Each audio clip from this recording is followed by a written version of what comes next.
Eduardo Carvalho Monteiro, do Brasil, o nascimento do movimento espírita. Eduardo Carvalho Monteiro é especificador espírita. Por favor.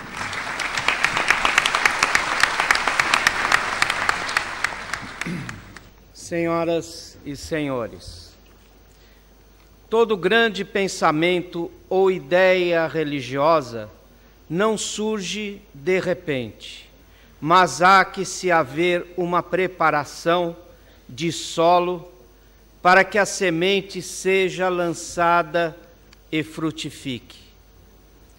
Assim ocorreu com o Espiritismo, cujo codificador Allan Kardec estudou por 35 anos o magnetismo animal ou mesmerismo antes de se dedicar à doutrina espírita.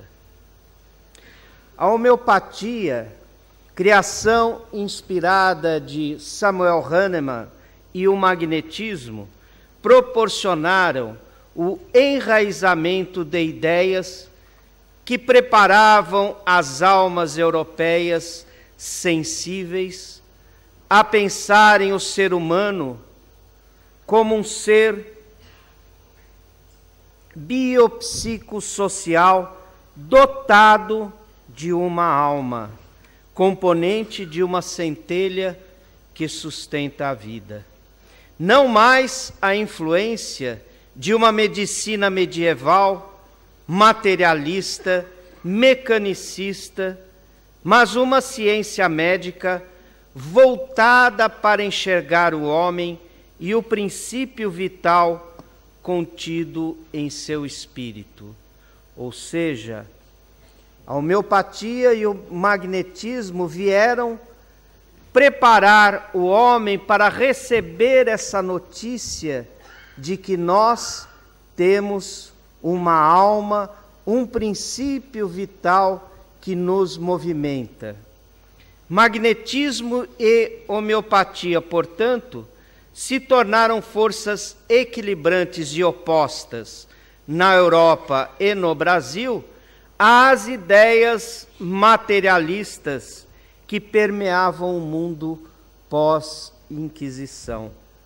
As doutrinas de Auguste Comte e Spencer seduziam milhares de criaturas, se opondo intransigentemente ao sobrenatural, reforçando o espírito positivo e rejeitando qualquer cogitação das primeiras causas.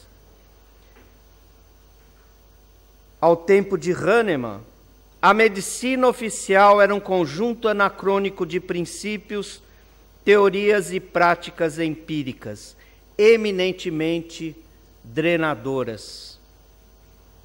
Sua base eram as sangrias, os purgantes, os vomitórios e outros recursos criados sem metodologia científica. A homeopatia, ela trouxe uma farmodinâmica própria, considerando não só os limites materiais do indivíduo, mas penetrando no conhecimento da intimidade discreta e sutil de seu corpo bioplasmático. Escreveu Mesmer em 1799. As primeiras curas obtidas de algumas doenças consideradas incuráveis pela medicina suscitaram inveja e produziram mesmo ingratidão, que se somaram para ampliar as prevenções contra o meu método de cura. Muitos sábios uniram-se para fazer cair, senão no esquecimento, pelo menos no desprezo, as aberturas que realizei neste campo. Divulgou-se por toda parte como impostura. Mas que, longe de me desencorajar, redobraram meus esforços para o triunfo das verdades que acho essenciais à felicidade dos homens. Foi perseguido, foi vilipendiado, no entanto, se manteve firme na sua missão junto ao mesmerismo, o magnetismo animal. Enquanto os médicos de sua época exerciam a medicina heróica, tradicional, desde Galeno no século II, por sua vez, Mesmer, formado que foi pela Universidade de Viena, então reformada por Van Sweden, na Escola Clínica de Boerhaven, que foi conhecido como o professor da Europa ou o Hipócrates holandês. Mesmer cursou as faculdades de Teologia, Filosofia, Medicina e, em parte, de Direito.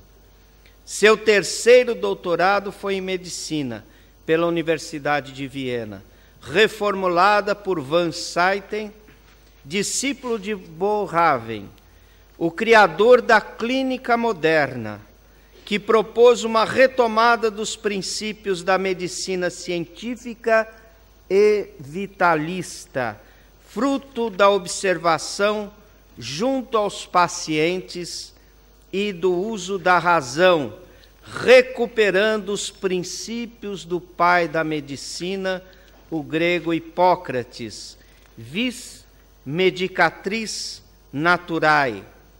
Incluía o estudo de ciências naturais, física, química e as então recentes descobertas fisiológicas.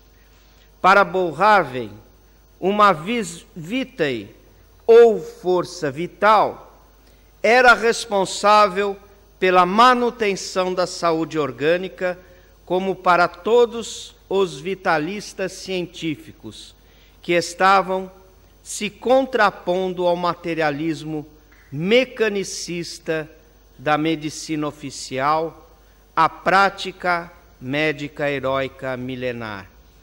Muitas mentiras e difamações sofreu Mesmer, e até mesmo uma de suas obras, tidas como principais de sua bibliografia, Aforismos de Mesmer, foi desautorizada por ele, tendo sido compilada por seus alunos de um curso oferecido por Mesmer.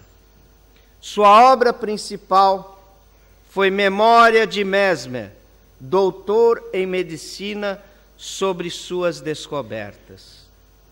Esta obra contém o modelo teórico da terapia do magnetismo animal, sonambulismo provocado e lucidez sonambúlica, diferentes tons de movimentos, vibrações do fluido universal, luz, eletricidade, magnetismo mineral, gravidade, magnetismo animal e todas as coisas. A terapia do magnetismo animal acelera o ciclo das doenças, antecipando a crise hipocrática, como se dizia, e restabelecendo o estado de equilíbrio ou saúde. Magnetismo animal não se confunde com passe espírita. Magnetismo animal é a retirada do fluido vital que existe na natureza, ao passo que o nosso passe espírita são os fluidos conjugados do nosso organismo com os fluidos dos espíritos. Esclarece Mesmer em sua obra principal, ainda hoje desconhecida da geração atual. Faço um parênteses. Nós espíritas precisamos estudar melhor esses dois precursores do espiritismo e conhecer melhor as suas obras. Esclarece Mesmer. É o empirismo ou aplicação às cegas dos meus procedimentos que deram lugar às prevenções e às críticas indiscretas que se fizeram contra esse novo método. estes procedimentos, se não forem razoáveis, se assemelharão a afetações tão absurdas quanto ridículas, às quais será impossível atribuir fé. Sexto sentido, instinto, sonambulismo provocado. Como o homem adormecido pode julgar e prevenir suas moléstias e mesmo as dos outros? Pergunta Mesmer.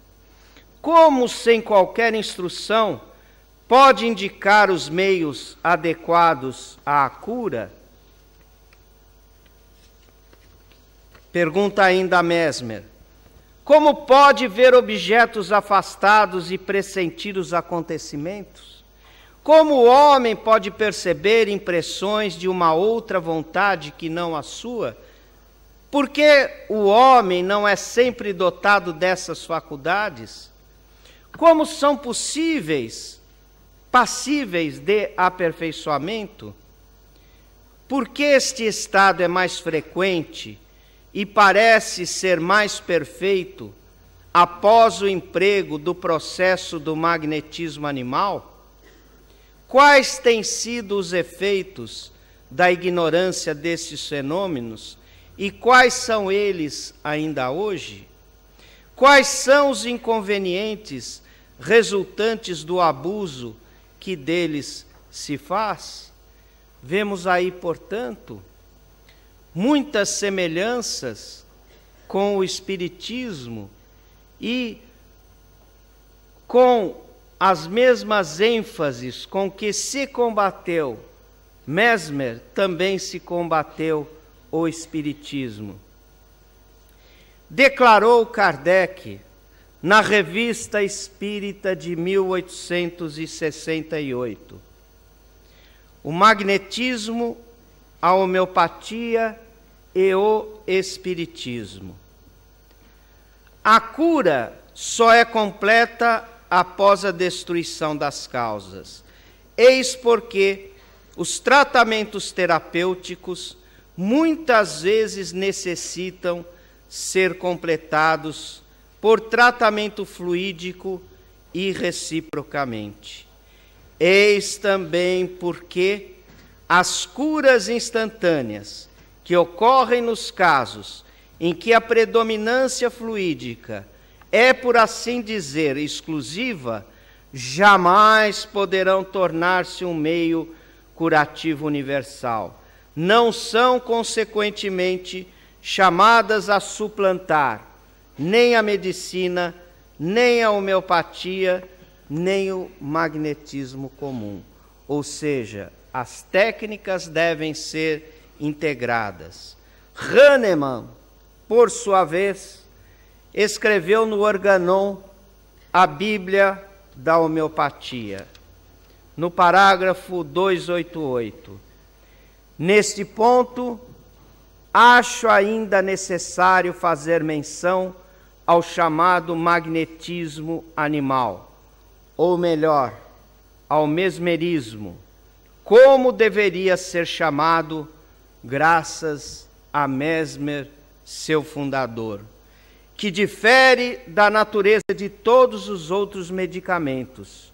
Essa força curativa, muitas vezes tolamente negada e difamada ao longo de um século inteiro, esse maravilhoso e inestimável presente com que Deus agraciou o homem, mediante o qual, através da poderosa vontade de uma pessoa bem-intencionada sobre um doente, por contato, ou mesmo sem ele, e mesmo a uma certa distância, a força vital do mesmerizador sadio, dotado como essa força, aflui dinamicamente para um outro indivíduo.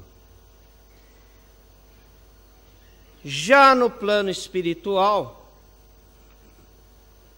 Hahnemann viria a declarar mais tarde: o espiritismo será um poderoso auxiliar da medicina. Graças a ele, ela abandonará a tradição materialista que há muito tempo retardou o seu voo. A nossa conclusão é de que os espíritas deveriam estudar melhor as suas raízes. E as suas raízes estão na vinda de Mesmer e de Hahnemann, esses inspirados missionários da humanidade que vieram mostrar, primeiramente, preparar o terreno para que o Espiritismo chegasse. E de que forma eles fizeram isso? Mostrando que o homem não é apenas a matéria, que existe um princípio maior, um princípio sutil que proporciona a vida a essa matéria. Ou seja, a Europa deixa uma época de 1000 anos de inquisição e de escravização da sua mente, para, logo em seguida, partir radicalmente para um outro lado, ou seja, o materialismo, o positivismo. Mas, como no universo Deus proporciona sempre as forças equilibrantes, surge no final do século XVIII e no século XIX a homeopatia, o magnetismo animal, o espiritismo e outras correntes espiritualistas para mostrar à Europa, ao mundo, que o homem não é só matéria, que a vida continua, prossegue após a aniquilação do corpo físico. Muita paz para todos. Jesus nos abençoe.